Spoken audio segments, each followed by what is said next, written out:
ఇల్లు కట్టే ప్రతి ఓనర్కి చిన్న సలహా సార్ నాది. చూడండి, అవుట్ సైడ్ ప్లాస్టింగ్ అయిపోయిన తర్వాత ప్రేమర్ అనేది క్వాలిటీ తీసుకోవాలి సార్.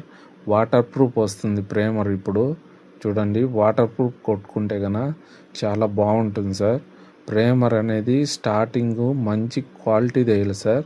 ఇప్పుడు మనకు 5 రోజులు 10 రోజులు అట్లా వర్షాలు పడినప్పుడు లోపలికి గోడలు చెమ్మ దిగుతుంది సార్. ఆ చెమ్మ రాకుండా ఉండాలంటే వాటర్ ప్రూఫ్ ప్రేమర్లు వస్తున్నాయి సార్. ఇప్పుడు చూడండి, అవి కొట్టుకోవాలా. నాసిరకం ప్రేమర్లు కొట్టేసి దాని మీద ఎంత కాస్ట్ కలర్ తెచ్చి కొట్టినా వేస్ట్ అవుతుంది సార్. స్టార్టింగ్ నుంచే వాటర్ ప్రూఫ్ ప్రేమర్లు కొట్టి దాని తర్వాత వాటర్ ప్రూఫ్ కలర్ కొడితే కనుక చాలా బాగుంటుంది సార్. చిన్న సలహా సార్ మీకు అందరికీ. ఇల్లు కట్టడం చాలా చాలా కష్టం సార్. ఆ ఇల్లు కట్టిన తర్వాత మనకు చాలా ఏండ్లు లైఫ్ రావాలంటే ఫస్ట్ నుంచి జాగ్రత్తలు తీసుకోవాలి sir.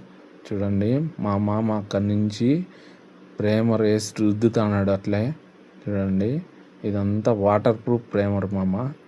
Asian company dam sheet మామ. ఇది 5 ఏళ్ళు వ్యారంటీ.